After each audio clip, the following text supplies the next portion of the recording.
And we are live. Good evening, everybody. I know you can't see me at the moment. I've got a few webcam issues, but everything's fine apart from that. Good evening and welcome to the Sunday night masterclass. I'll say masterclass, not mastermind, because apparently it's something to do with BBC Two that I know nothing about. But never mind. It's still the masterclass. You're here to learn. We've got absolutely tons of information to cover tonight. We've got a fantastic panel with Bella, Kevin, Obi, and who else have we got on there? Oh, we've got Shelley there. I forgot. She's blended in. She's blending into me there. I couldn't see. Sorry about that, Shelley. I do apologise. But yeah, so Kevin's going to kick straight off. We've so much to cover tonight, so little time. So I'm going to hand straight over to the legend just one more time, Mr. Kevin Wilkes. Legend. Good evening, everybody. Welcome to this is a sort of mixed masterclass tonight. We've got a couple of issues which have been raised during the week. Seen a few postings. There was a bit of a thing on the getting started training on Wednesday, which we want to cover and just put that right. There's a bit of a sort of furore, whatever that means, over the managed returns. So we're going to cover the managed returns, and then we're going to cover the eBay's policy in regard to drop shipping and how they are with it, and then we're going to move into the more technical stuff with Shelley and Obi and Bella, obviously in regard to what the masterclass is all about, and that's teaching you a little bit more when you've moved on from your basic training. Can I just say, I know there are people who come on here who only just joined. It's highly critical, guys, that you do the training, maybe not just once, maybe twice, because there are messages in there that sometimes through the posts that I see people miss.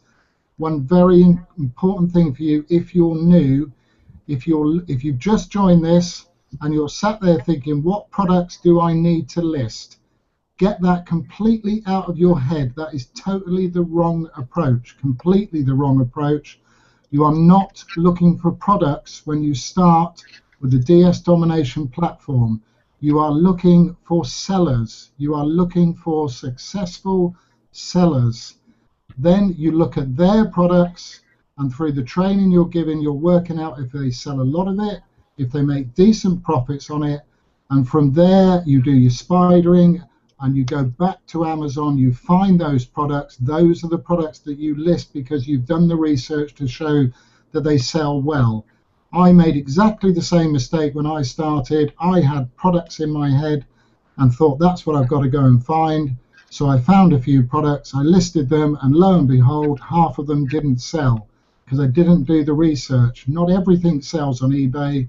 Through the DS platform, we show you what sells. Then you're listing products that sell. So we're not seeing people saying, I can't find anything, I'm not making any sales. So guys, please go back to that training and understand that's what you're looking for. Right, okay. What we're going to do, first of all, and excuse me, apologies to the other guys because I'm probably going to block them out here, is I'm going to share my screen and I'm just going to cover managed returns for you. Hopefully I can get that up. Oh, I think I pressed the wrong thing. Go back again.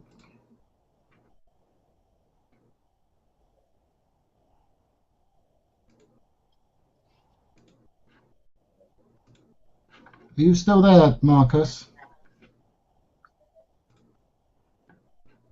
Can anybody hear me? Yeah, you're fine. I'm still here, yeah. Right, I'm trying to bring up this presentation. I think I've pressed the wrong button somehow. Green screen with a little white arrow in it, top left-hand side. Ah.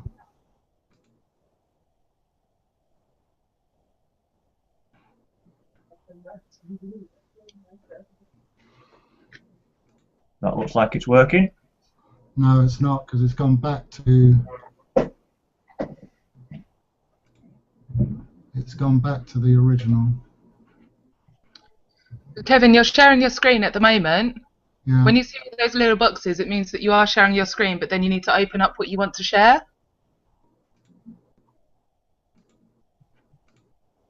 How's that? It should ask you which window you want to share. Can you see that now? Not yet, no, we're back to you again. I think you've probably clicked on it again to turn it off. You'll need to click on it again. and then it should come up and it should ask you which screen you wish to share, or which browser window, or which presentation.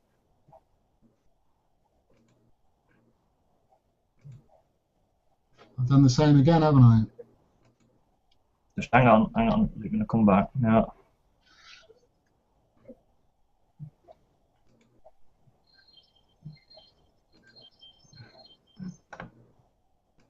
Sorry about this, guys. We'll get there. Have you got the presentation actually open at the moment? Yeah, it's open. Right, as long as that's open, and then you should just press your screen share and it should show you, ask which box you want to share. It's sharing your whole desktop at the moment. There we go. You can see that now? Keep it in perspective, yeah? Right, okay. Let's go back to the first one. Bring that up as a full presentation. Right, eBay managed returns. I'll try and get this through fairly quickly and not bore everybody to death, and just understand things. I've been in conversations with Hitesh this week, and I've been in conversations with eBay as well, just to work out exactly what happened. So what does it mean to you? Okay, on the 13th of August, there's going to be a button introduced, and guys, if you want to chuck any thoughts in on this one, you know, Bella and Shelley and so on, then please do. On the 13th of August, there's going to be a button introduced into the eBay selling listing, where the client can literally just press on the button. So, and then on the 20th of August is actually when it's going to become applicable, if you like. Okay, so there's no actions until after the 20th of August. So eBay customers will have a link where they can click to return an item.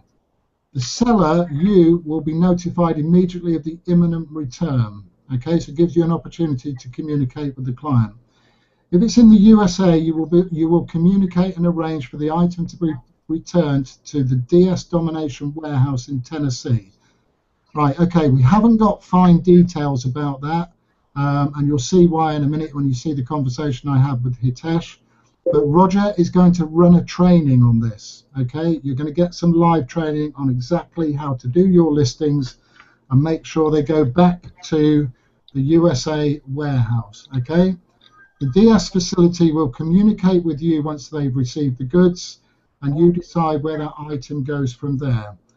Now, obviously, if the goods are damaged, you'll send the item straight back to your supplier, and you won't get charged to you because of that. As I say, the fine details in regard to charges will come out in the training that Roger's going to do for us all. Okay, and obviously they're going to do it in the best interest of all. Right. Is somebody else speaking? Are you okay with that one? Right, guys? Yeah. Right. Okay. This is the conversation I had with Skype, not with Skype, with Hitesh a couple of days ago.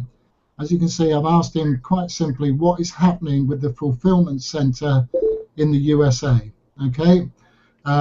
Somebody intimated they were going to come on here tonight and say stop listing in the USA. Well, that sent panic through my spine. I thought, no, that is exactly what we've been telling everybody to do, and that's what we want you to continue doing. So I went directly to Hitesh, told him what had been said, and this is the conversation I had. And he said he's basically trying to get the fulfillment center done right now, and he has a backup option. If he can't get it done before the 15th of August, then he will use the backup option. So the new returns policy kicks in on the 20th, so if he doesn't get it done by the 15th, he'll just go with the backup that he's setting up now. Okay, and I asked him if it was okay to tell people to continue listing on .com and let the powers that be to get it sorted out, and it will be fine. And he said, managed returns kicks in on the 13th, but the penalising from it doesn't until the 20th. I'm working on getting it done in time. If not, we will use the backup system. So anybody who's on .com, which is where we're directing you, you don't need to worry. You just need to continue doing what you're doing. The facility for returns will be there. Roger's going to run a course for everybody, a live training to show you exactly how to operate the system and how to use the DS situation in Tennessee. Okay, moving on a little bit. If you're in the UK, eBay customer, same thing. These are the same first two lines. You'll have a link. They'll have a link where they can press for a return. and you will be notified of the imminent return. You will have the opportunity to communicate with the customer if there are any complications with that. Okay. If the return is in the UK, it will be returned to the seller's address as it stands at the moment. Therefore, you should only list an item where you can manage a return. Okay. So if you're in the 4th floor in a 2-bedroom flat on the 4th floor, then you're not really going to be able to list 3-piece suites unless you can manage the return. Okay, so what happens if you want to list larger items? I'm going for a meeting on Wednesday with Clive Gums, and I want to say a big thank you to Clive Gums, who's been working exceptionally hard in the background to resolve this issue. And on Wednesday, I'm going to meet a guy who has basically said he can do all the fulfillment for us here, the same as the Tennessee warehouse in the US. So we're going to meet him on Wednesday to see exactly how that's going to function and what's involved. And obviously, once we've got more information on that, we'll come back to you on that, exactly how that works. In the meantime, suggested solutions for the UK are: list only items you can handle a return on, or if you want to list bigger items, speak to a friend, neighbour who has the facility to handle a large return, i.e. a double garage, maybe a small, I don't know, business premises, you know, whatever. You've got to sort of think out the box. It's nice that we've had everything handed to us on a plate, but business changes and we've got to change with it and address the problem. Don't make it, you know, a big issue when in reality it isn't a big issue. So there you go. That's what to do if you want to list bigger items. You find a facility that can handle that return close to you, somebody you trust and you can work with, or alternatively you list smaller items basically. If you're new, what does it say there? You want to qualify on your eBay account. Yeah, if you're new, you qualify on your eBay account through the UK with smaller items just to build that history. And then you can go over to .com, which is where we should all be going anyhow, as it says, and you can start listing larger items and using the Tennessee facility. Okay, next screen. Okay, what I want to do really, because I've seen it, I mean, people can blow things out of proportion, I think. And I kind of thought, well, what would happen then if this was day one of DS domination? We've only just launched it. Nobody's been involved in it at all. And you go to the training tells you to list items on ebay.com, which is pretty much what it's doing anyhow.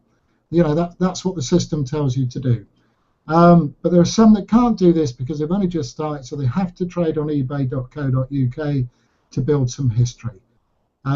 If you live in a 2-bedroom flat on the 4th floor, you would just list small items to build that history and then go over to .com and start listing there and use the DS platforms that are available to you. Okay, it's e-commerce, guys. It's online. It's just your computer. Okay, so there you go. That's that a little bit for you. And then the last bit was, this is the last slide, I think. Just keep it, and I know the guys will have some comments to do with DS Unlocked cards and things in a minute. But keep it in perspective. You know, how many returns do you get?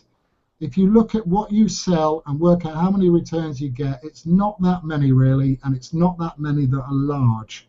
Okay, and also if the item is damaged to you, you return it to your supplier, and they'll pay for that carriage because it's damaged. Okay, and if you're a bigger lister, probably not a great word that, lister. If you're a bigger lister, so if you've got big list, 2, 3, 4, 5, 600, 1,000 items, you know, you are running a business essentially. And if you're running a business at that level, then you've got to adjust basically, and you know, find your own facility or use the facility that Clive and I are looking at on Wednesday, you know, in order to take the bigger returns, or use the one in the USA. Now, for me, that's it. It's all pretty simple.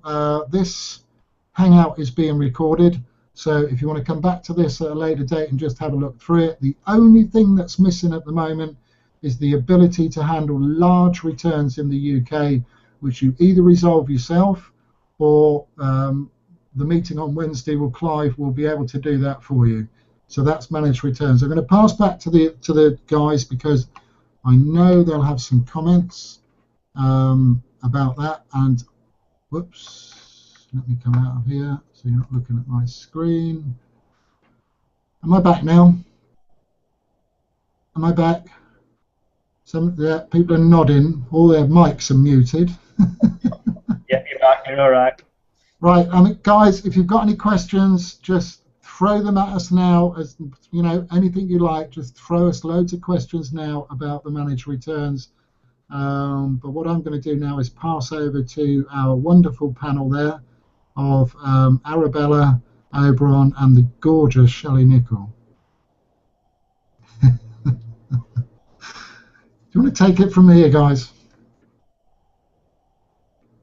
You're going to have to unmute your mics.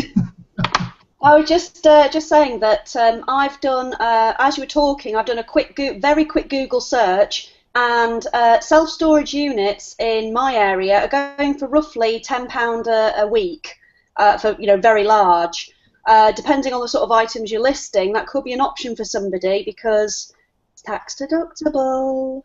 So you would be able to put that as a business expense. So it's an idea for somebody maybe who likes the idea of three-piece suites but doesn't particularly want them being delivered to the house. That is always an option in the short term until the wonderful Kevin gets us all sorted out. Can I just say how it works? For some reason my picture's gone. I don't know why. Is that Marcus? Probably. We can see you. You can see me, all right. Let me explain to you how a warehouse works. So you've got a warehouse with a fulfillment center eventually. Let's say you've got a warehouse and it's got 2,000 pallet spaces. Okay, this is the way they work. They've got 2,000 pallet spaces essentially. Obviously they've got goods coming in and out. Well, not all those pallet spaces are taken, and with a fulfillment warehouse, what they'll do is they'll actually let a pallet space. Okay, and it's only about £5 a week. It's as little as that. Because if you think about it, if they've got 2,000, 5 times 2,000 is 10,000. They could be taking in £10,000 a week just subletting their pallet spaces. That's how they work. So, and you use those pallet spaces to have your products coming in and out. Okay. Now, what we're trying to do on Wednesday with Clive basically is we're meeting a supplier, and we're looking at taking a large amount of pallet spaces, if you like, or enough to fulfill what we need, and then divide that cost between all the people who join, and there you go, there's your monthly charge to be able to use that fulfillment center. And we'll keep it as as low as we possibly can and make it reasonable for everybody, because we appreciate you don't want the overheads. So that's kind of how it works. Well done over there, it's a good one. But I just thought that might be an idea for somebody who thought in the short term, or it's just I suppose the point I'm trying to make is that there's always a workaround, people. There's no need to panic. There's always a workaround, and Google's your friend in these sort of situations. So there's no need to panic. I think there's just one question coming up repeatedly at the moment that's people are a little bit of confusion when returns have been sent back from, say, your customer via eBay back to yourself. Obviously, as I see it, there'll be no cost there, because most times if the item is damaged or whatever, then Amazon are going to, if you're on Amazon, going to be using their couriers to bring it back to you, because you can put your address in there. I think the question's going to be, once it's back with you, whether it be in storage, whether it's in your house, your friend's garage, wherever, the actual courier cost to get that item back to Amazon. I don't know if this has been sort of covered and thought about yet, but obviously we can work on deals maybe with couriers, but yeah, it probably will want looking at a little bit. Will that depend on size of items? Yeah, I mean, we've got to get to the nitty-gritty really and see exactly how this is going to work. But if it's damaged, if it's sent to you and then you send it to them, to Amazon, it's not going to cost you anything, basically. The situation, the warehouses are going to be a bit more complicated, because essentially the item is returned to the seller's address. And I've been sort of trying to get my head around this today and thinking, what are they doing? And I suspect, don't quote me on it because I'm not sure, I suspect that what they'll be doing is when you're listing items, you'll be using the warehouse as the address of your address, basically. So everybody would be registered at this address, and you could say, I've sent it from here. So therefore, if it gets returned, it all comes back. But as I say, we haven't got to the nitty-gritty. Let us work it out first, and let us get some advice from Tash and Roger and so on, and see how how they're doing everything, and we'll duplicate it basically. Yeah, I totally agree. I mean, I think at this stage, guys, everybody that's listening out there, we're all working that one step ahead of everybody. And so when you guys are getting to this, then hopefully, all the nitty-gritty will be ironed out. We can't promise anything because we can't, but pretty much certain that everything will be ironed out as we get to it. It's kind of, we're taking on the headaches for you guys, so just bear with us a little bit there, and don't go into any panic modes, and just reach out to your sponsor if you're unsure, and if they're unsure, they'll reach out to us and we'll find out where we're at. But we're pushing ahead as fast as we can. And I think Kevin and Clive and one or two others out there are excelling themselves and going, really putting themselves out there. So just give us a bit of a chance, guys. That's all. That's best I can say on that. Anyway, we are working in the background. A few people have just solved it themselves. They've just solved it themselves. They haven't got the facility, so they've literally made an arrangement with a neighbour or a friend or a relative. If I get returns, can I have it returned to you? It's not an insurmountable problem. It's really simple. As I say, and I actually spoke to Clive the other day, I drove past a very local storage unit, as Moby was just mentioning earlier about local storage, and they mentioned they had like a billboard out, a proper sign actually, and it's listed down at exactly what they do, and the bottom one said returns. So are these storage companies looking at this, knowing what's happening and seeing, in the forefront, and going to be offering this, without anybody having to look really. So, that's a possibility as well, because it was definitely their returns. I know Monday I'm going to go find out exactly what they're doing there, because I think they've already seen this come in of a lot of storage places. So, in which case it's heaven sent, so to speak. And let's not forget that even Kevin's slide said eBay will give us chance to communicate with the buyer. So there's always that chance to say, right, look, could you please return it here because the manufacturer wants to check it first or what have you. So you've still got that. They have built in. It's not 100% automatic. We have got that communication space still. Absolutely, yeah. And from whether it's they want to check it and refunds are quicker or whatever, it's if they want that system to work like that, then they'll send it that way. So it's just we don't really know where it's going yet, guys, but we'll find out in the next few days, hopefully, and as quick as we possibly can. And we do know where it's going. We do. We do know where it's going. We've just set the strategy up. We do know where it's going. There's only one thing, that's if you want to sell big items in the UK, that's the only one we haven't resolved for people who can't handle that big item as a return. I'm fine with selling big items. Shelley and I are. We can handle it. We've got a garage. We put the product in there and then send it to Amazon. A lot of people are resolving the problem themselves without even having to think about a facility. Okay, we just want to find out about a facility for those people that can't. Right, okay, so unless there's any more questions, Marcus, shall we move on to the eBay? Shelley, where have you gone? Strange. Shall we move on to the eBay policy and across to Arabella, I think, on drop shippers? You'll have to unmute your mic. Can you hear me? Hello? Yes. Yeah. Oh, hey. Yeah, cool. Thanks for joining us, everybody. So, Kevin, you said that you want to talk about the eBay policy. Which policy would that be? What eBay's view is on drop shippers, really, because it was said in the Getting Started training. I'm not picking on anybody, honestly. It's just sometimes you hear something, you think, oh my God.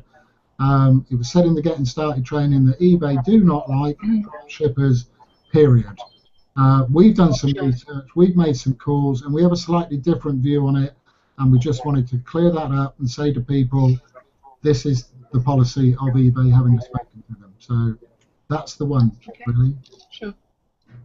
Okay, so a lot of people have this question. Are eBay okay with dropshippers or are they not? And there's a very simple answer to this. I actually phoned eBay myself a few times because I just wanted to get the word from various different agents at eBay. They've all told me the exact same thing. They said that dropshipping is not against eBay's terms and conditions. It's perfectly okay to dropship.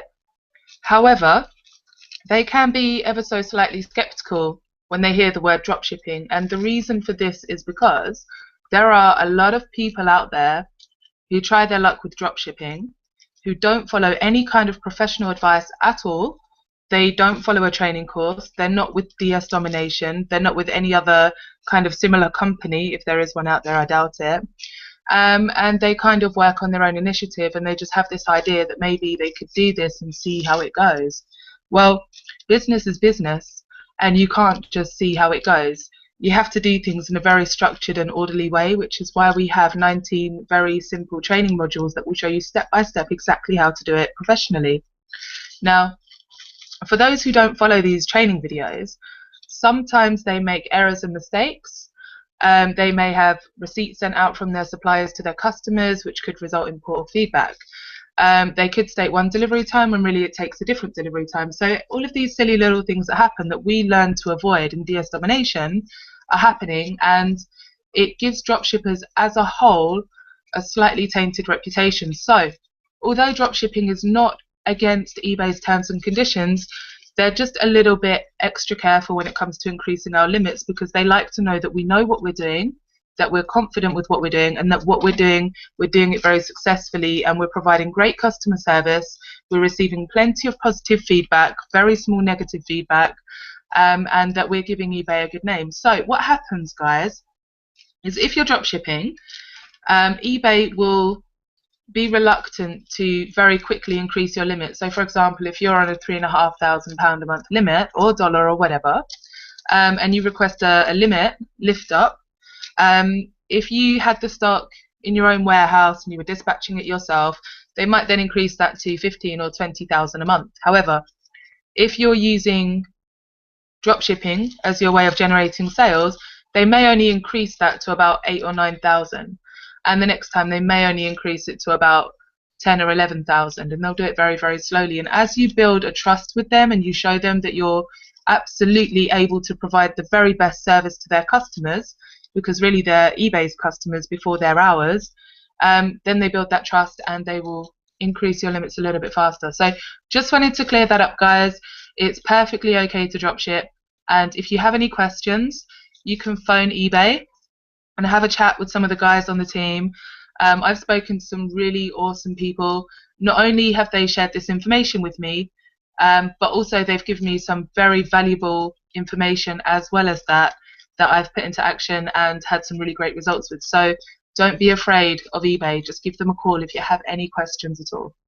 That's all I have to say on that. Moving on. I rang eBay today. I had a conversation with them for quite a while. I never mentioned the word drop shipping. It's just it's a name we've given to ourselves, really. I never mentioned the word drop shipping. What I actually said in the conversation was that I sold items online.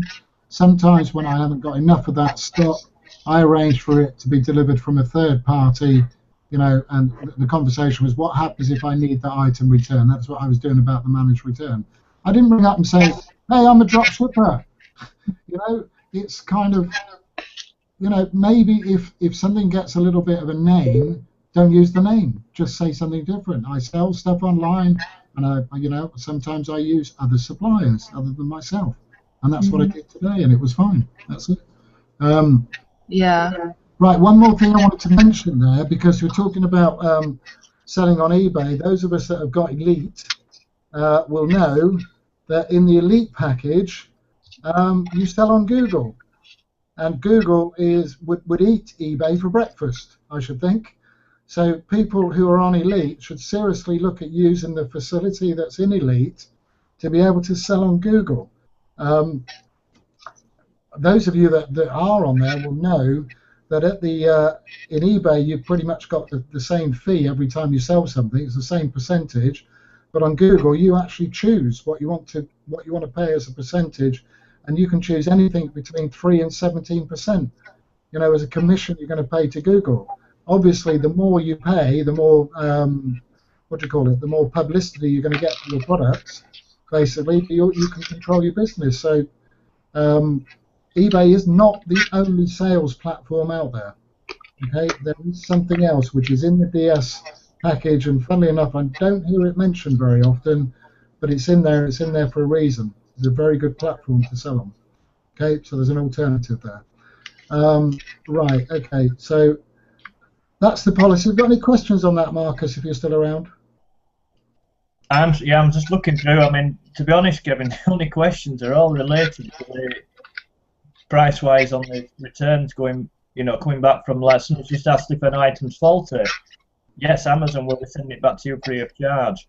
We're not sure about yet, and who is responsible for the cost going back to Amazon from yourself. But guys, just give us a chance just to work this out, because we can't guesstimate anything yet. We've got to just kind of work with it and see where they're going. If the item is not damaged and it's just somebody changing their mind, then again, it's still free back to you, and we'll work on the way that it goes back from either storage, from yourself, back to supplier. So we're kind of working on this, guys. We're just going to take it day by day and find out what we can. I don't have anything more to add to that, Kevin, but obviously we keep going back onto that, and we kind of need to move on from that really until we know more, I suppose. Yeah, no, we'll look at things like that anyhow. But I mean, basically, the reason it's returned to you will be the same reason you return it to Amazon, and 9 times out of 10, it will be a free carriage situation. But as I said in the video, keep it in perspective. How many items do you get returned out of your sales? It's probably 5% maybe, 1% for some people, 10% for others. It's not that many in your whole business makeup. We mustn't sort of look at this and think, oh God, I must panic, I've got to return an item and pay for it myself. It might be one item in every 50, 100. For some people it might be a bit unlucky, they might get 2 or 3 turns in a row. But when you look at your business, you shouldn't look at your business based on one individual things. You should look at your business based on 12 months trade. I had this conversation with Bella in the week. A lot of people tend to trade now. You're trading now, and you look at what your business is doing today, and that's what you assess your business on. That's what you judge it on, and you assess it on your cash flow today. If you don't make money today, your business is no good. Well, that's not how a business works. A business trades, and Shelley would agree with me because she's an accountant, that a business trades for 12 months. It's at the end of the 12 months that you do an assessment on your business, and then you look at what you've done. But at the end of the 12 months, if you haven't made any money, pack it up, go and do something else. But you've got to build a little bit into your business projections where you're going to get a few overheads. Nobody probably builds their broadband into it, but maybe you should. Mind you, most houses have broadband anyhow. But look at your business as a 12-month cycle, not from day to day. That's what you need to do, basically, or at least I feel that's what you need to do. You do what you want, but that's just my point of view on it. Okay, so we were talking about, so we covered that. So the questions are about costs again. As I said, we've pretty well covered that. All costs will be kept to an absolute minimum. What we need to do now is talk a little bit about trading on .com, and I think it's a good time to bring in Shelley and talk about the IP address and VPN, I think it's called. She's been reading up on it all day. And she's going to cover that now with regard to you trading in the USA. Okay, so over to you, Shelley. Hi guys. Right, so for those of you that have now decided to trade on the USA, the card that you need to have that will cause you the least problems and is accepted in most of the large US suppliers is the US Unlocked card.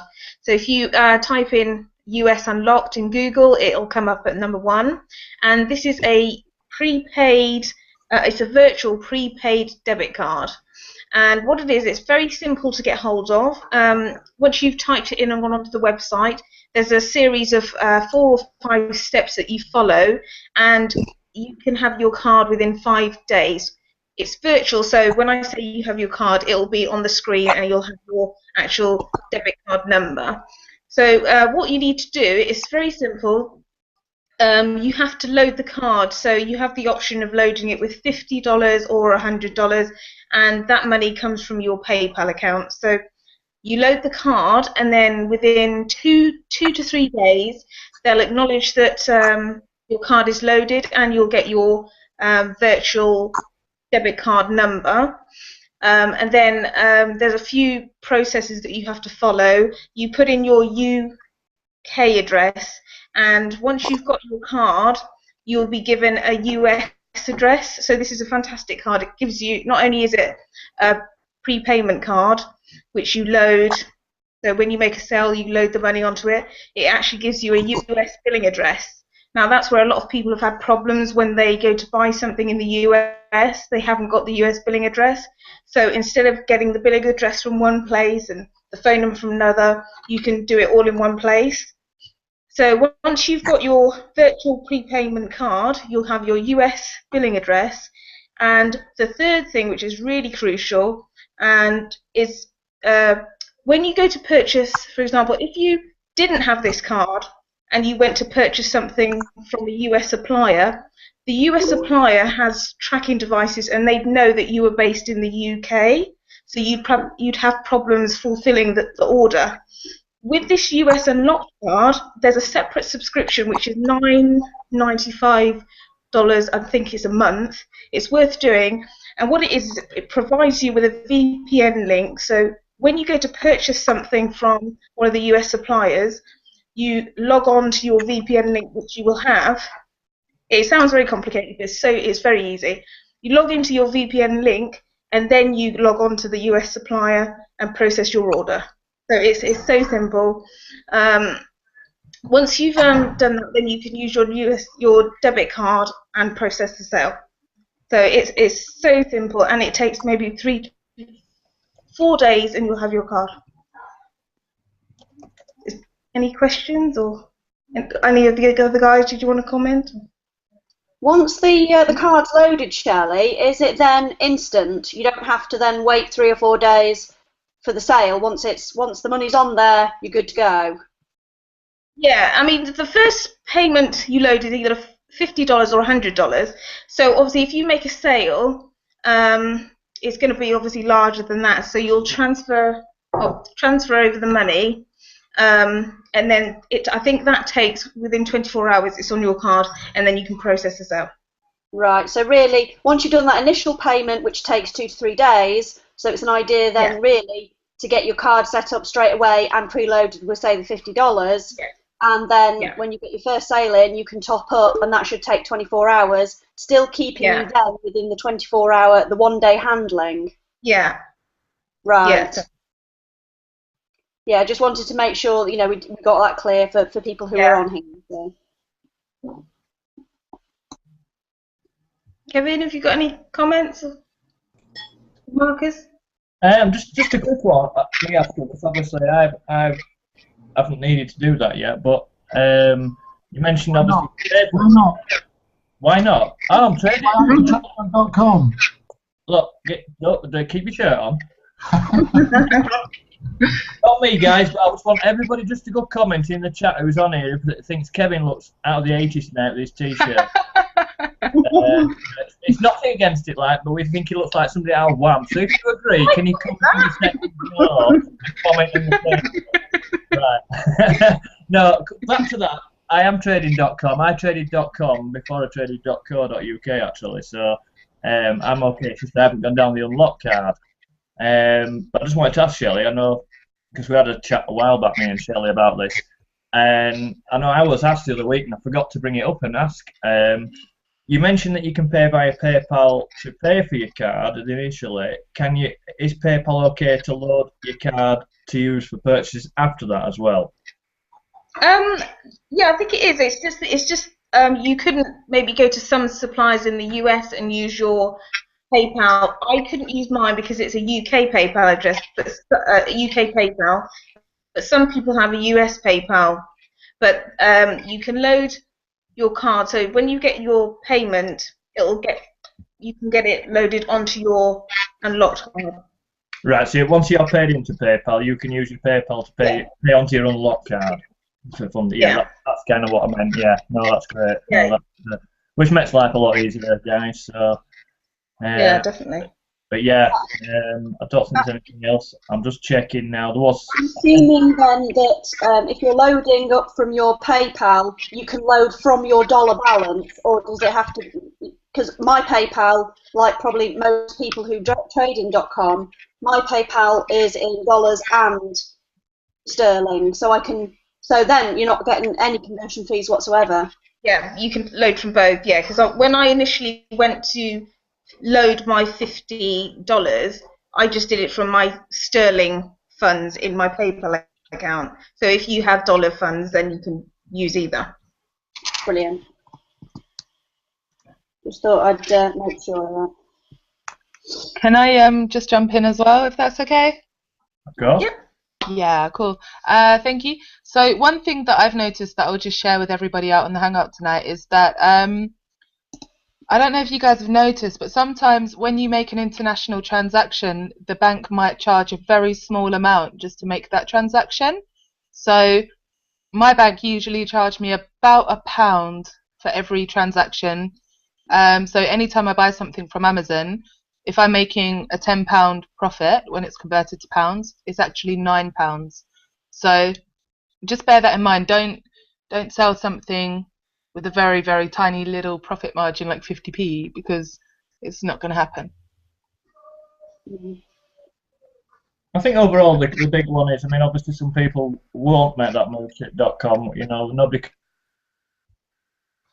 there's going to be quick ways around it as well, because there's nothing to stop, you know, a group of 20 people on here that's trusted people that aren't going to be spidery your listings or anything. There's nothing to stop 20 people on here buying a first-class postage stamp off you, which will give you a rapid feedback, and away you go to the US then. You know, so we've all sorts in the background that can get you past that. Because I know sometimes it takes a while to get, you might need 30 items to get 10 feedback. So we can get around things like that. You know, we can help each other out a little bit, but you know, we'll work on that and get people, if that's the case, we'll work on that to get people over. But yeah, that's your ultimate goal, guys. US, it does make a difference. I know I've been there, so I do know it makes a difference. You know, so you know, if you want to make that jump, then don't let it hold you back. You've seen the posts in the group. People are just were fearing it. You know, there's people. I think Bella, you were fearing it, but you know, you've made that jump and you're eyeing the creases out, and away you go. And most people are saying they won't go back. They wouldn't go back to the UK. So you know, just make that decision if you can, guys. If you don't want to, nobody's going to force you. You know, we just have to work with you to try and iron out the UK problems. That's all. So yeah, get outside your comfort zone, guys. Yeah, just to mention also, if you're branching out to the UK, Amazon.com accepts UK debit cards, so you don't need the US unlock card straight away. So that's worth knowing.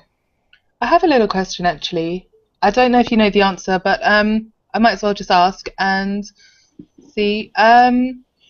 When you buy something through your unlocked card, do you know if there's any kind of a fee, or if there are any fees when it comes to loading cash onto it and things like that? There are fees. It's all listed within the setting up of it, so you'll get all that in. Yeah. So that would be worth taking into consideration with the pricing of our items as well, wouldn't it? I would say take care of all your fees, take care of everything that might come up in the future, and just up your percentage a little bit. You know, even if you go to 20% instead of 15%, that way, if you do that on all your items, the items that you're going to struggle with, or there's some extra postage, or there's a charge for something, you know, you're covered because you've already charged it, but you've already had that money in before. So, you know, that's another way of doing it. A very, very simple way of doing it. It's just you know, up your rates a little bit, up your ante, so to speak, and just, you know, go that way. It's, you know, it's still going to sell. Things are still going to sell. It don't make that big a difference, but all them small pieces of percentages will add up over the amount of items you sell. So that's another way of looking at it. That's very true. And sometimes you notice that, you know, there are sellers out there who are higher in price that have better keywords, and they're selling tons of items, and then there might be somebody selling that same item for a lower price with maybe not so good keywords, and they don't really tend to get more than 1 or 2 sales. So it is all about your keywords. sometimes people worry and think that they need to undercut all the time. As long as you're not like the highest price and you're undercutting somebody who's selling it, you don't need to undercut the person who's selling it for the cheapest price. I think looking for that often puts people off of selling an item because there's somebody cheaper. What I usually do is I'll find the person who's selling the item for the absolute highest price possible, and I'm very surprised if ever they sell one because it is the highest price. And I also try to find someone that's got semi-decent keywords so they know what they're doing. And then when it comes to spidering, and try not to spider DS people as well. There are millions of people or hundreds of thousands that you can spider, so stay away from the teamies.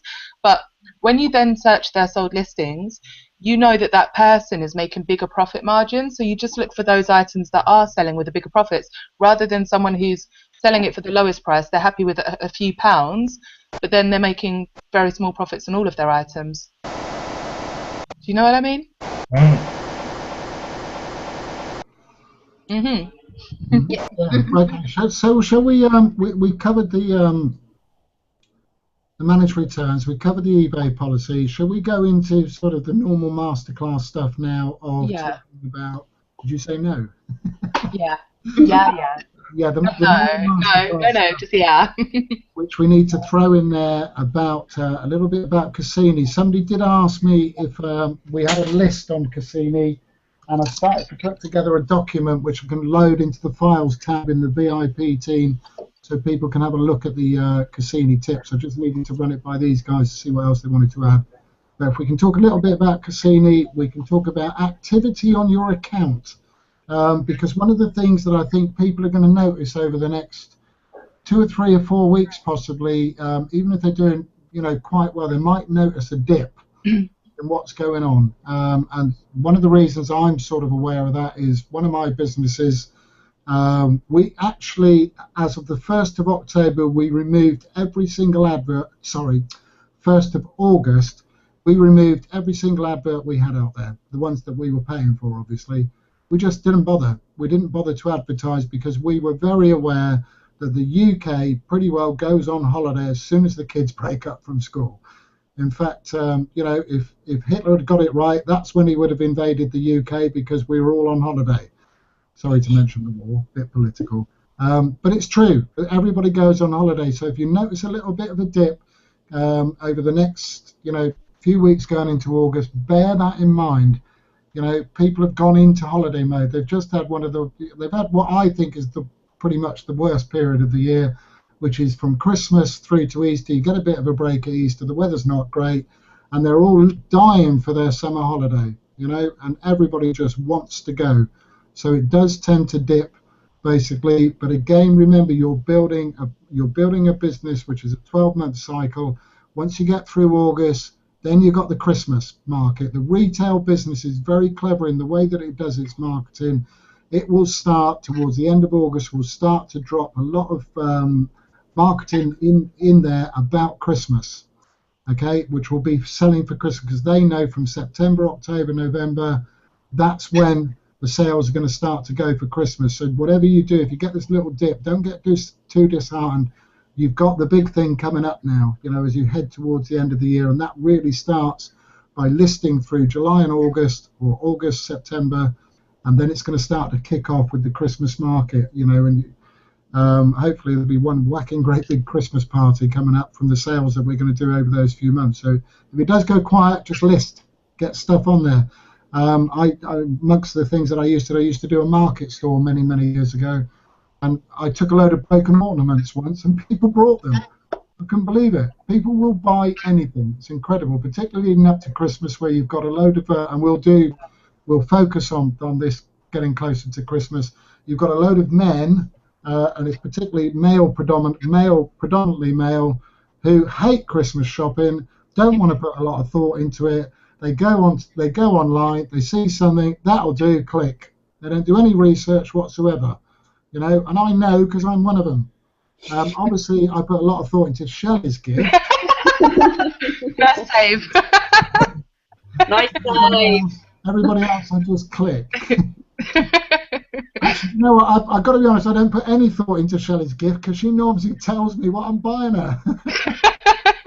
Yeah, Shelley, is it is it true that whoever sells the most Christmas trees this Christmas, Kevin's giving away his Wham T-shirt to? I thought Hey, I've already listed a Christmas tree. I saw something on eBay, on Facebook. One of my friends put something up to say there's only 24 Saturdays till Christmas. I panicked.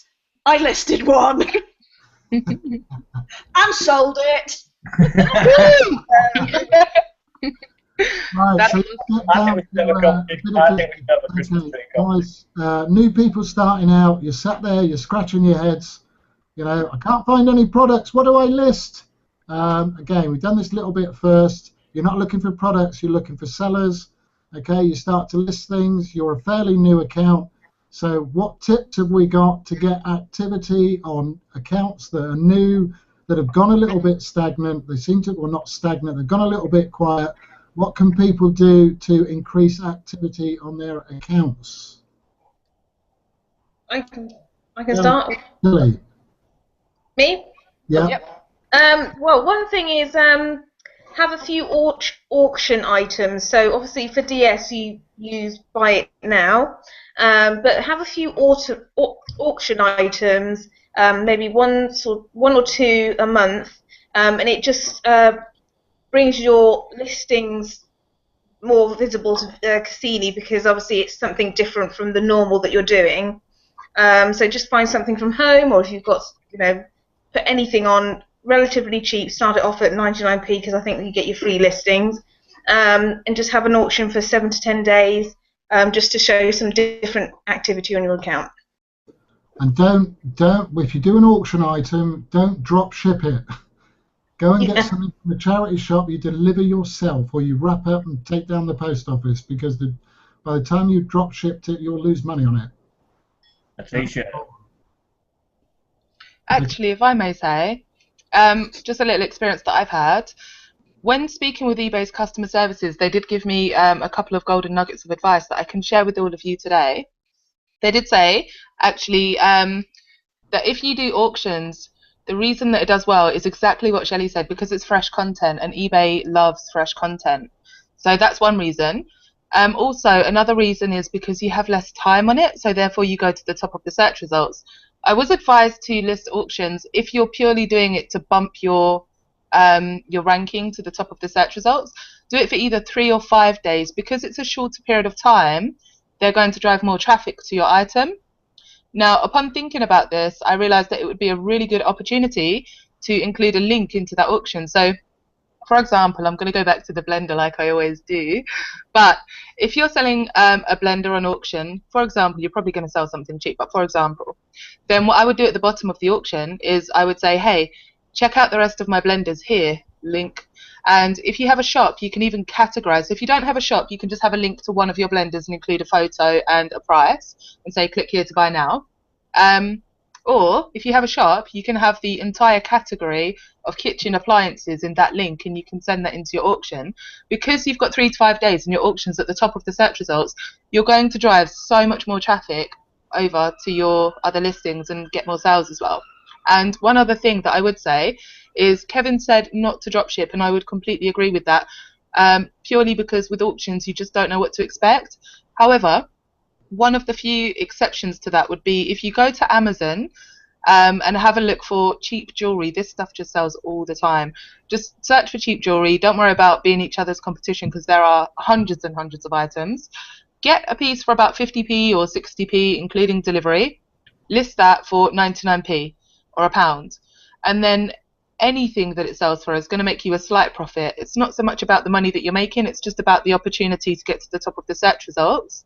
So I've tried that, and I would say that's very powerful. And one other thing before I shut up is also notice that, as Kevin said, we're in a quiet period, and I will also be completely honest with you and say that my sales have dipped substantially. I've had a huge decrease in sales. Today I've had 12 sales, which is good, I suppose, but most of them have been smaller items. The larger items aren't selling at the moment as much as they were. I was selling quite a few large items with 50, 60, 70 pound profits on them. At the moment they're kind of more few and far between, but I'm selling quite a lot of smaller items. So what I would say is It's that time of the year where people they've spent so much money on holidays and things like that, that there just isn't the finances available to go out buying large items. So try and focus a lot on selling slightly smaller items, maybe just make a £5 profit on them, and you'll sell, even if you sell 12 a day, it's much better than just listing large high-end items and not really selling that many. And now I shut up. Who's No, next? never. Yeah, honestly, watch. Go for it. Right, okay, so that's something you can do. Obviously, an auction. I always recommend actually do 2 auctions every single month during DS domination, because it increases activity. And I suggest if you haven't got something at home, pop down the charity shop, get something from there. A nice vase or something, or whatever. Anyhow, millions of vases on eBay tomorrow. But, you can find plenty of items to sell, and it just increases activity. And that's it. And people have a nice experience with you when they buy it, and always ask for that feedback. Always ask for that feedback. Right, guys, Cassini, our usual little sort of run on Cassini. If somebody could explain what it is, we'll go to Obi, I think, because she's been quiet for a while. So Obi, if you can explain what Cassini is, and then if the guys can explain to people what they can do to cater for Cassini, that would be brilliant. Well, Cassini, for anybody that's new, is eBay search engine. Think of it like Google within eBay. It's how eBay sees listings and how it ranks them, which means how it just chooses to display what to who. So obviously the aim of the game is to make sure that your listings are tasty treats for Cassini. You want your listings to be the ice cream sundae compared to the man-killed dog biscuit. So Cassini really likes, as we've covered, new things. It likes hot selling items. You've got to make yourself look like the most amazing listing and the most amazing seller ever. We've covered, making sure that you've got something fresh and new. A good tip that I picked up recently, I think it was from Ian and Shelley, is to always list 2 of everything, because Cassini likes hot items. It likes to see things that are selling fast and things that are selling well. Now, if you've got 10 items listed and you sell 1, that's 10%. And Cassini goes, well done, you've sold 10%, fabulous. If you've got 2 items and you sell 1, that's 50%. And Cassini goes, whoa, 50%, awesome. People like this. Let's show people this, because this is a hot seller. Obviously, it caters for its customers, which are our customers. Cassini wants its customers to see what it thinks, is a good product. So I always now list 2, and as soon as I sell something, I go back on again. I go onto the bulk edit and I change everything back to 2 again, because then that way I keep Cassini's interest. Basically, I keep its spotlight on my items because they look like lots of people are buying them, which it likes.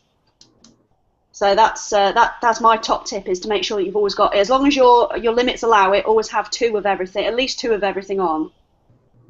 Brilliant. Right. So top tip from Shelley, if we could. You'll have to unmute yourself again, sweetheart. The top tip from Shelley with Cassini. Have you got something specific you want to do, or do you want me to point you? Well, the key thing really is, obviously, you're going to be at any level, but use the tools available to you in Pro. I think we spoke to Hitesh quite a while ago, and well, I did. He's become more regular, but and he did. It was something he said, and he said a lot of people might drop out at Elite, but Pro is where you've got all the tools. You've got the scrambler, you've got the photo cropper. Use those tools to change your pictures, to descramble the picture identity, to give it a new signature, and all these things are what rank your item high in eBay. So use the tools available to you in Pro. It might take you a little longer to list an item, but if you make that sale, then it's worth it. So that's my tip. Yeah, the reason for that is if you're copying a picture from Amazon or any other supplier, and you just copy that picture straight into eBay, it's got a coding on it, that picture will already be identified as being somebody else's picture. So for eBay, if it's being listed elsewhere and somebody else has done it, it's essentially not new content really, because it's already on eBay somewhere. If you use the cropper essentially cleans the picture and gives it your identity. It then becomes exclusively your picture. So when you put it up on eBay, it's new content. And it goes, Cassini will go, oh, I like this, new content. This is what I'm looking for.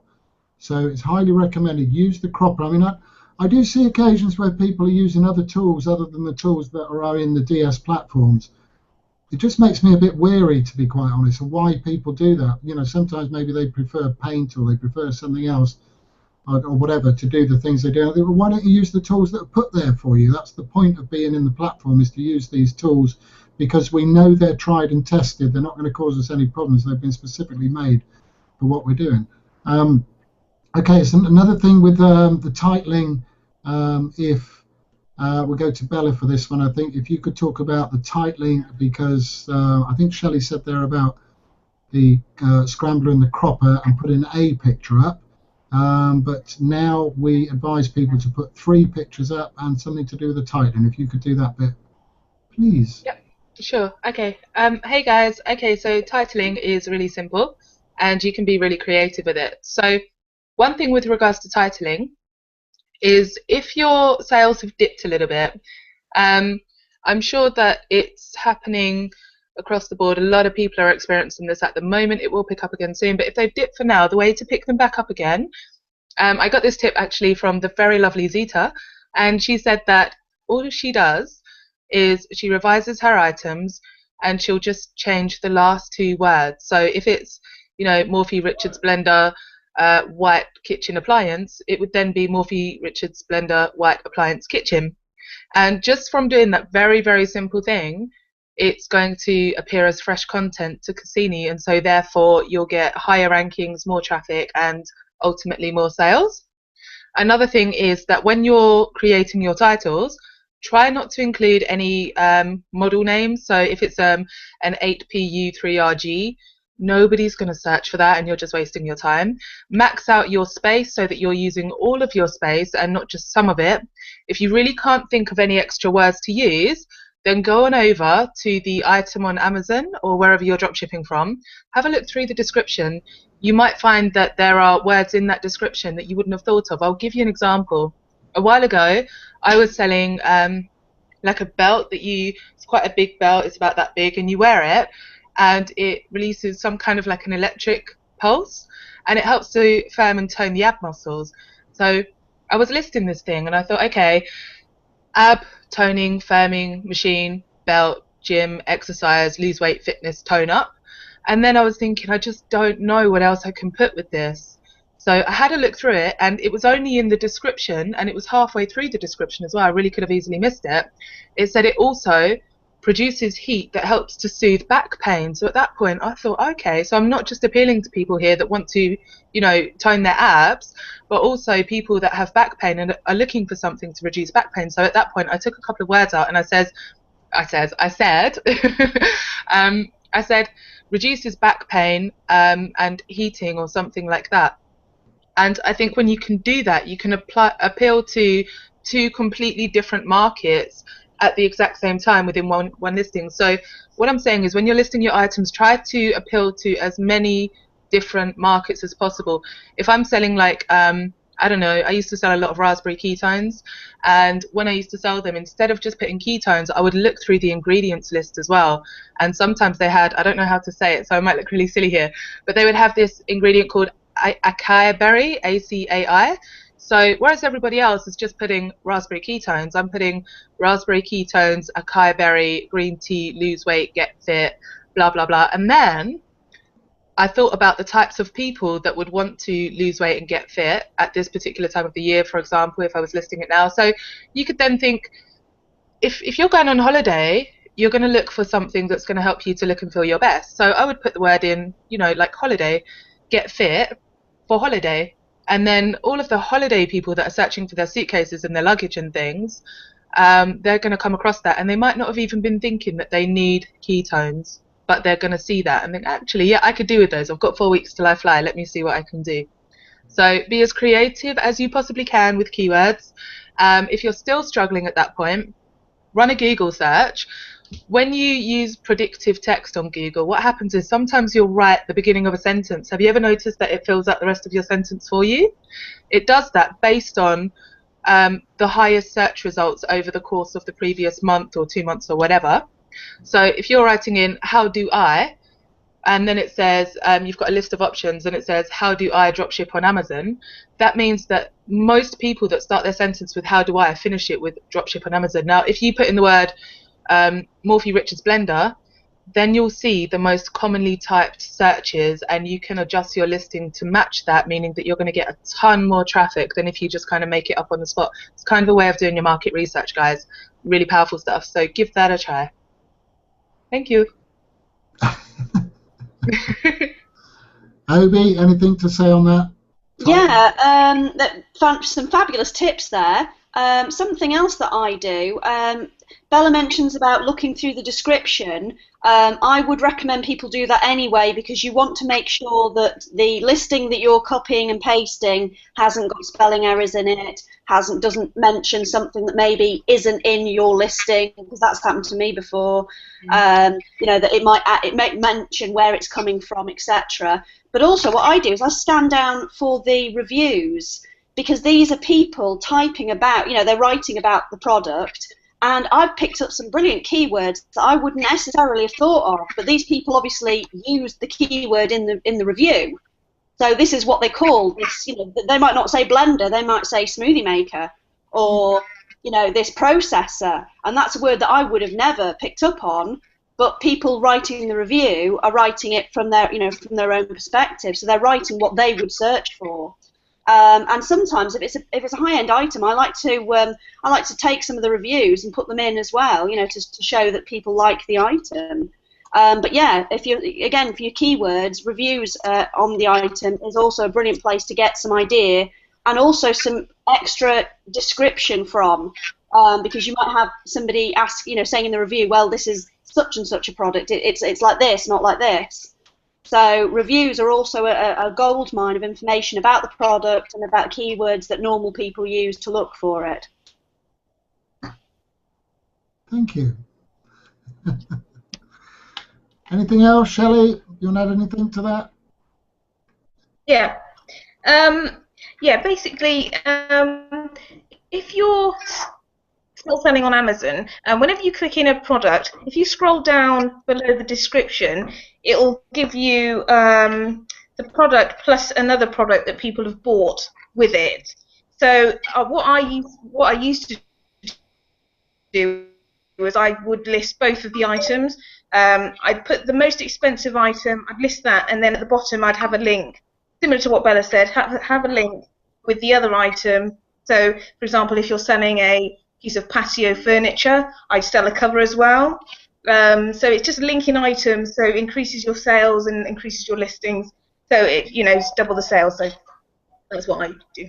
That's a good tip, very good tip, actually. I wouldn't have thought of that. Very good. Okay, brilliant. Right, I'm going to quickly do a little plug, a little advert of my own before we go on to something else. There is no masterclass next Sunday because we have an event. So all the superstars you're seeing on screen will be at the event live. Come and meet us in person. We'd love to meet you all. The event is in Coventry. It's advertised in all the groups.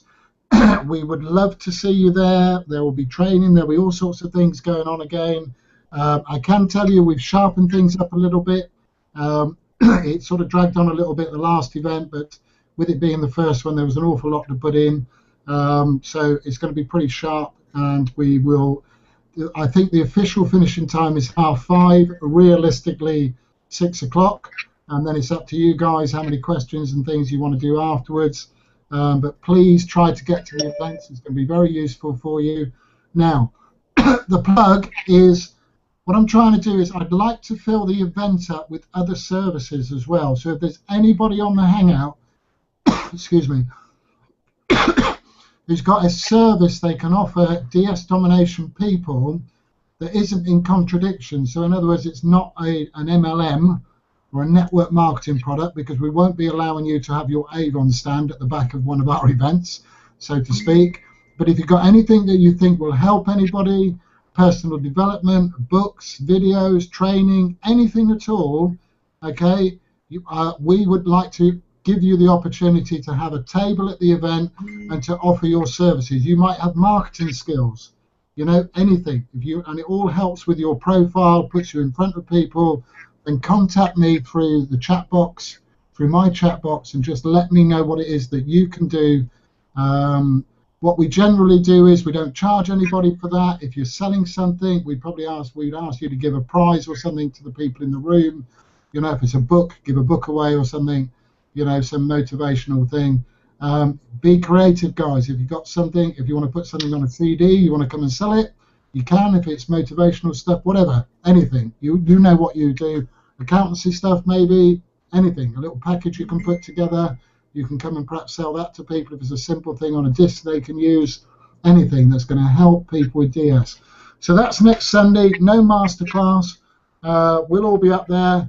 Marcus apparently is bringing loads of money and is going to buy everybody a drink. Anybody who comes, Marcus has offered to buy you all a drink, which I think is just so kind of him. Thanks, Marcus. We like you a lot. That could be mud on his face. I might not even have a car, never mind a drink. Can I just nip back to a question, Bella, going back to what you said, because I've had a couple of people just mention, and I had a different experience with this one as well. Going back to paying on .com, because that's where we're all hopefully going, with your PayPal card. Now, I'm going to just explain best I can, going through a scenario. You're on right, you've got to imagine you're all on .com. You're paid into your PayPal account via dollar, yeah? You then shows up in your PayPal account as a dollar amount, and you've also got a UK amount, yeah? In order for it to show in your UK amount, you have to convert the dollar to the UK. Now, I have to do this, even though I've got a PayPal Access card, I have to convert to GBP, the British pounds, the actual dollar amount. Then I can use my Access card to pay Amazon.com their dollar amount, and it goes through fine. If I leave it in dollar amount and even if I tell Amazon my account is in, say it's in dollars, and the payment is declined. So I always have to convert from dollar amount to GBP, then tell Amazon.com I'm using a GBP card, and it goes through absolutely fine. Now, I know obviously somebody else has just picked up, I think it was Andy actually picked up on that as well. So if you do it and you get a decline, don't panic, guys. You can redo it, and it's just a case of usually making the conversion. Now, I'm not mistaken, if you do it that way, you don't actually get charged a conversion, neither. Even though, because you're doing it within PayPal, it's done some wholesale thing or something. So if it is, it's only pence, I think. So that's just my personal experience. If anybody has any problems on that point with a PayPal card through Amazon.com, you can give me a shout send me a message on Facebook, private message, and I'll help you through that if anybody does struggle with that. But it does work 100% all the time. I've been doing it for months and never have a problem. But if I do try and pay in dollars, it does decline. So I don't know. Some people may be different. I don't know on that because I'm not PayPal. That's just personal experience. I'm just trying to cover a couple of questions on the live page. Can I just add to that? Yes. Yeah, I've never experienced that myself, so Right. I'm quite surprised to hear that. However, when I use Amazon in America, it just asks me if my card is in dollars or pounds. Yeah. So I actually just said dollars just for the sake of it, and put it through, and it worked perfectly fine. And the other thing that happened was when I was using one of the elite or unleashed suppliers, and I got a sale and it came through in dollars, it wouldn't allow me to actually access it. I had to claim it. So sometimes if you can't access those funds, they should actually just automatically convert. Mine always have. But if they don't, it means that you have to access those funds or confirm those funds. So if you do that, then it will be unlocked, and then you can move forward and purchase the item. And the other thing is, we started the Hangout by speaking of the US Unlocked card, so that will really, really come in handy because everything's just going to be done through that, and it will save a lot of time and effort. Yeah, no, I totally agree, totally agree. But yeah, it's just personal preference. But if anybody does have any problems, you know, either myself or Bella will help you through one way or another. Don't let that be another obstacle. Just get in there, try it. If something doesn't work or declines, and you know the money's there, give us a shout and we'll talk you through it. So yeah, Kevin. Yeah, I just wanted to add, Marcus, I've had that problem as well, and I think it's because we've got UK PayPal accounts. So when you get UK funds, you have to transfer it to the main account, the main currency account that the PayPal account is. So obviously you transfer it over, and like you said, then you can use it. And also the PayPal account, the access card is linked to your PayPal. That's why you can only use the funds available in the sterling funds available. So that makes sense. Yeah. It's quite it takes a bit of explaining, but it's actually quite simple. It sounds daft, but it is. Yeah. Don't let it put you off, guys. You know, we're here if you need us. So I'm sure Kevin will. Just one little thing. Just because I noticed this, and I noticed that a few people had this experience, and just for anybody who doesn't already know, if it comes to it and you really, really, really need to do a refund, sometimes you might not have the funds available in your PayPal account, and then you refund them, and what happens is it will automatically withdraw the funds from your bank account through to PayPal and back to your customer. If you do this, it could take about 7 to 10 working days for the customer to receive their refund, and they don't seem to like that very much. So what you could do is forward the funds from your bank account into PayPal, issue the refund, and it should go through within 2 hours. So just a heads up on that one, guys. Very good. Okay, I just wanted to, we have a little chat box up here, and it sort of just occurred to me, we have a little chat box up here between ourselves where we can tell each other some questions and things, and I saw Oberon put there, just done a quick Google search. Storage units in Grimsby are roughly £10 a week. Can't you buy a 3-bedroom house in Grimsby for £10?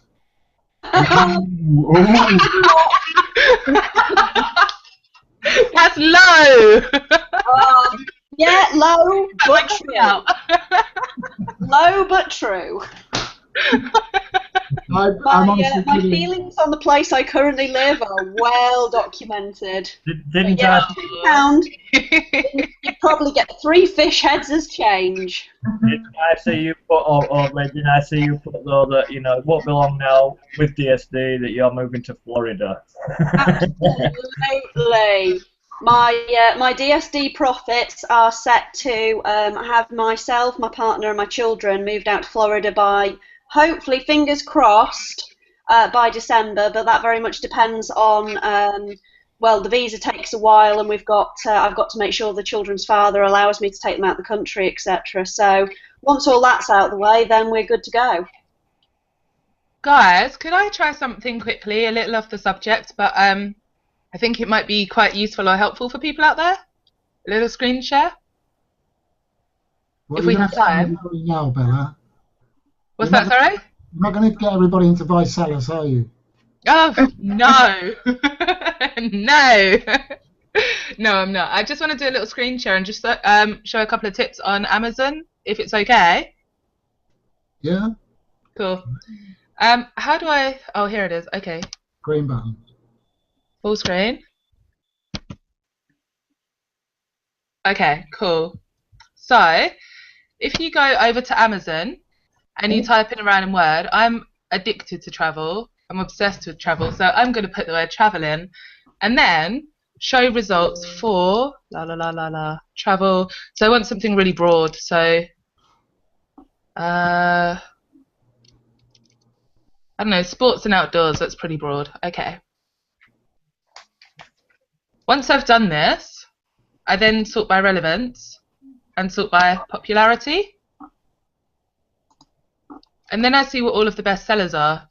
Now, if you're doing like a higher end item, sometimes you can find out the most popular items and the most popular is at the top. So I'm just going to go with the highest price one here, but some of them are a couple of £100. But you see that this cool box is the most popular item. So then what I would do, I'm not going to go into my eBay for obvious reasons, because of all those cheeky dropshippers out there, but I'm only joking. But I would search for this cool box and I would find people selling it for about £30. And if I see that there are a lot of people successfully selling this cool box for £30, I would then assume that it's not the fact that it's a particular make or brand of cool box, because that's just a standard cool box. I would just assume that it's a cool box in general that's really popular at around £30.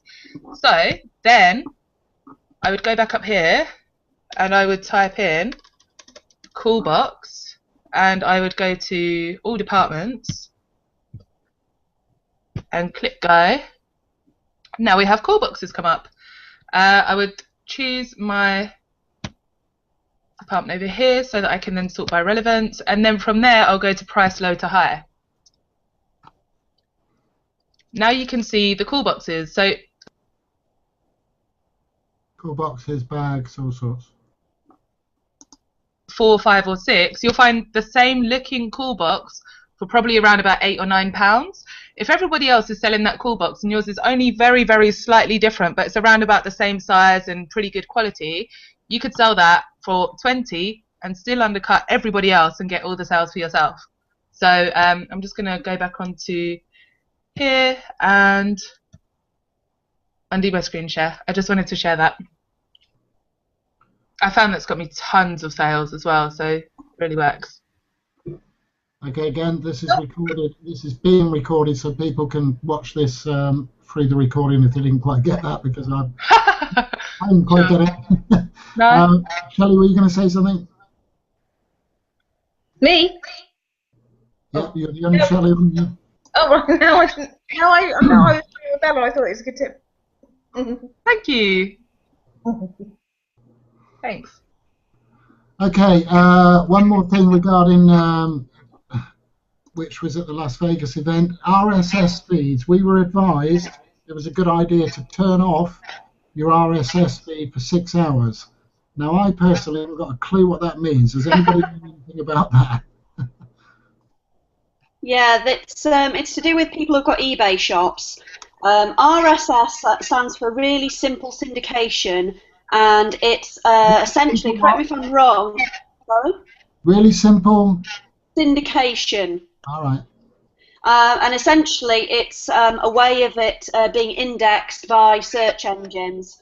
So what switching off the feed and then switching it back on again will do essentially tells Google that this is a new item and makes it re-index it. So by switching it off and then back on again, you give yourself a boost. It's as if you've only just listed that item for the first time and it hasn't been there for a period of time without getting many views or watches. So Yeah. because it's fresh content, it's at the top of the search results. Could I just share how to do it? You just go into your shop. Only works if you have a shop. On the bottom right-hand side, it will say Manage My Shop. On the left-hand side, scroll down a little and it should say RSS feeds. Click that. Switch off. Leave it for 6 hours. Go back into there and switch it back on. And only do that probably once every 2 weeks. Otherwise, you just overkill it.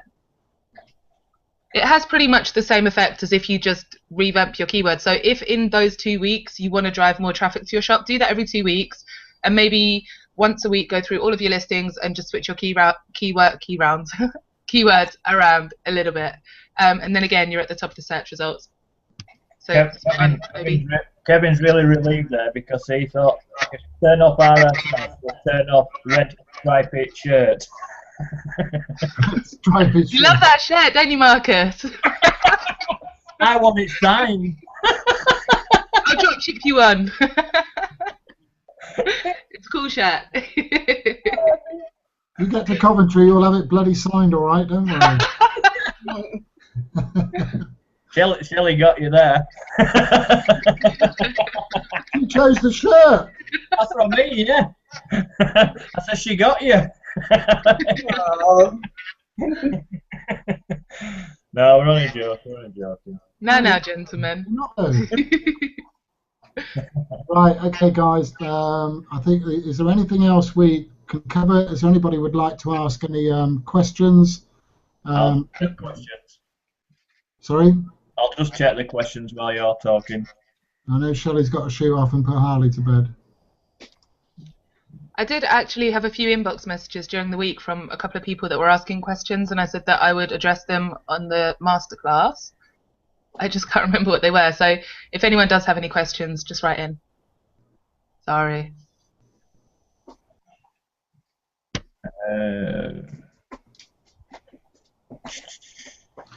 Okay, while Marcus is looking, a couple of things that I'm guessing everybody knows now. You now have a UK sign-up video in your back office to send out to people in the UK who are interested in joining.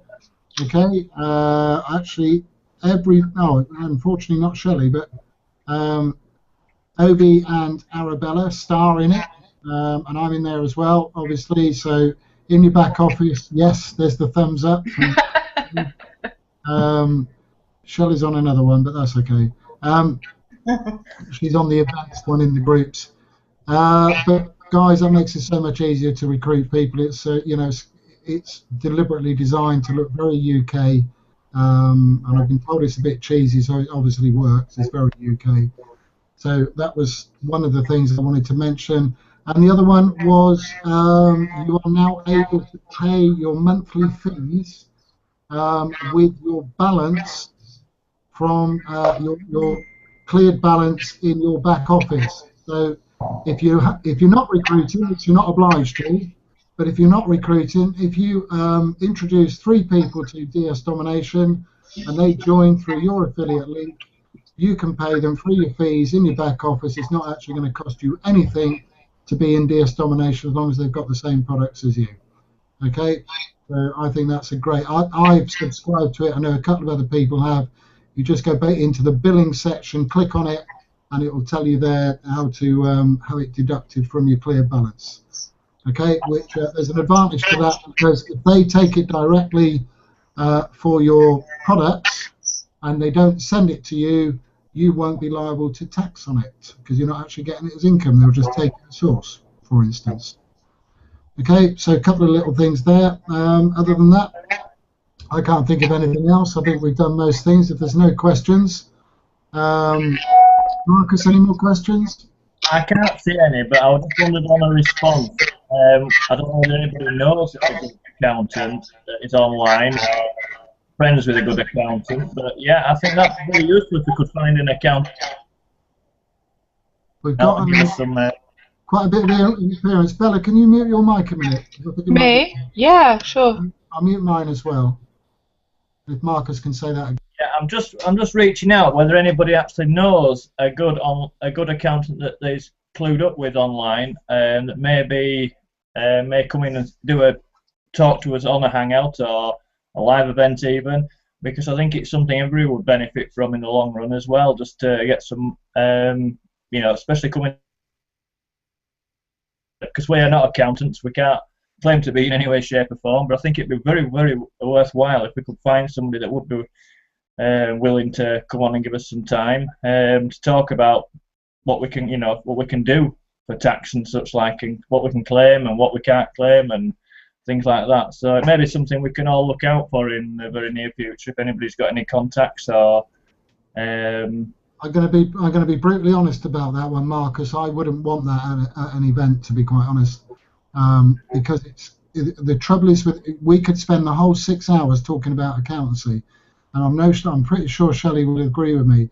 Everybody's circumstances are different.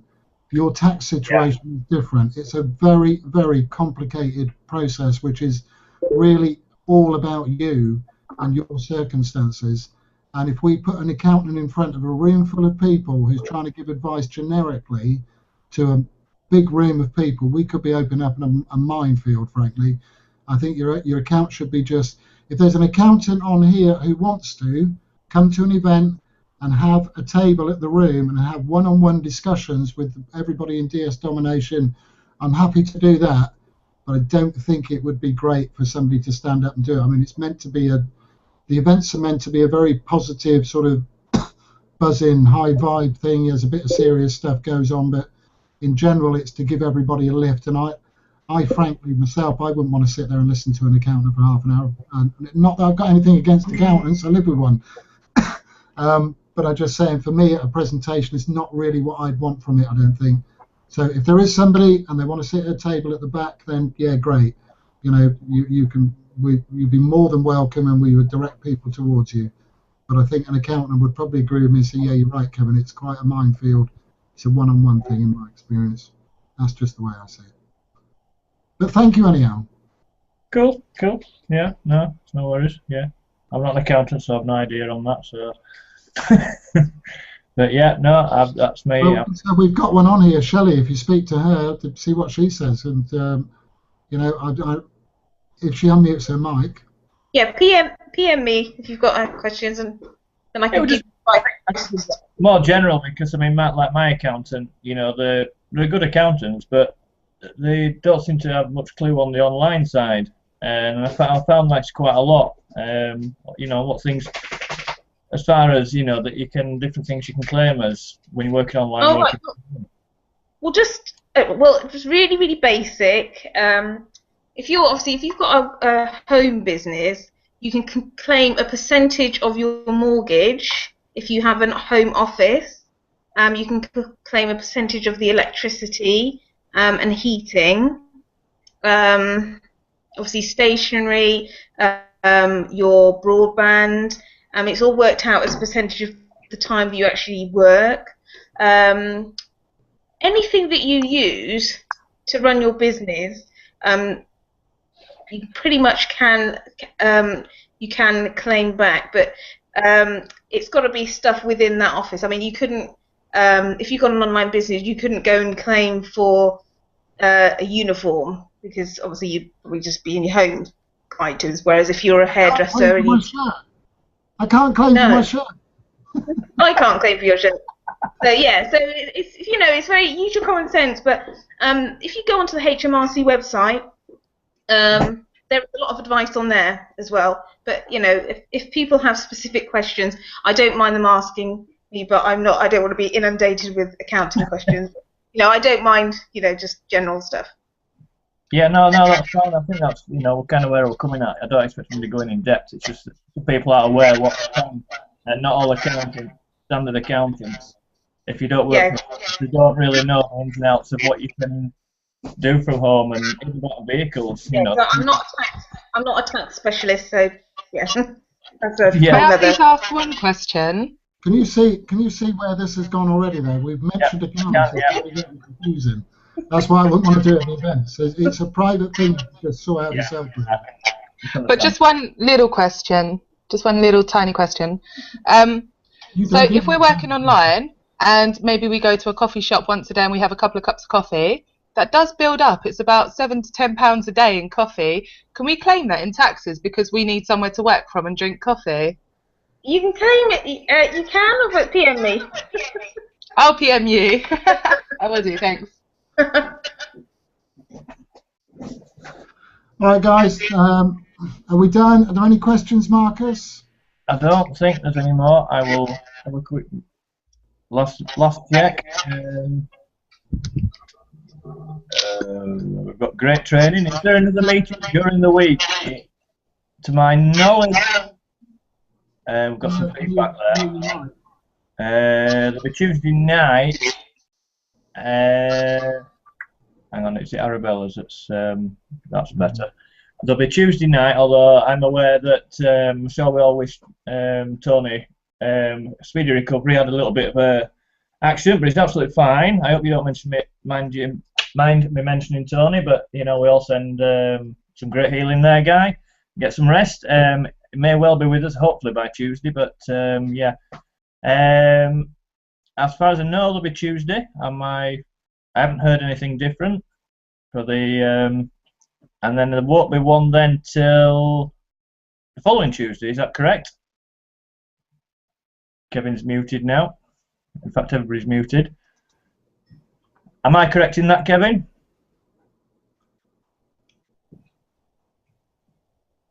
He's gone quiet. Look, he's lip reading.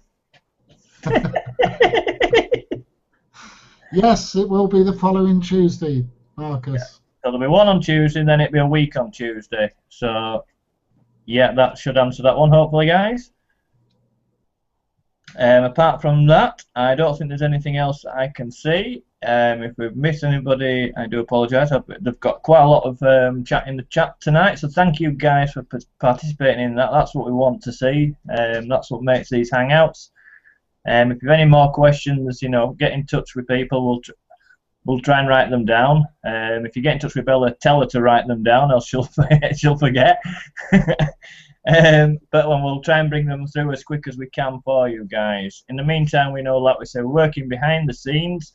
We're going to be finding out exactly what we can and when we can about everything else we've spoken about tonight. So hopefully we'll be all clear on that very, very soon. Like Kevin says, remember, get your tickets for the event on Sunday before they're all sold out. Because there won't be any black market ones, because Kevin can't make them. He won't be printing any black market tickets out, so there'll be no spaces left. So get in there and get the last few remaining tickets there if you haven't already. And apart from that, all I can say is thank you for all the panelists being here tonight and sharing all their gold nuggets and wisdom. Thanks to to Arabella, to Kevin, to Obi, and then to Shelley.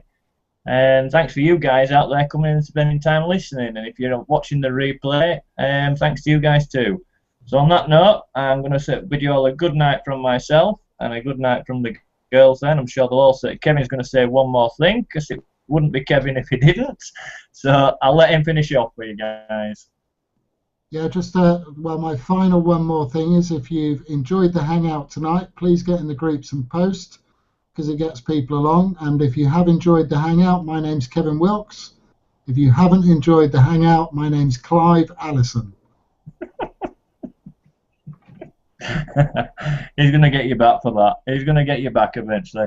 All right, guys. Thank you all for coming and tuning in and listening, and I hope you've all learned something. So get out there and let's get them ka-chings. Good night, everybody.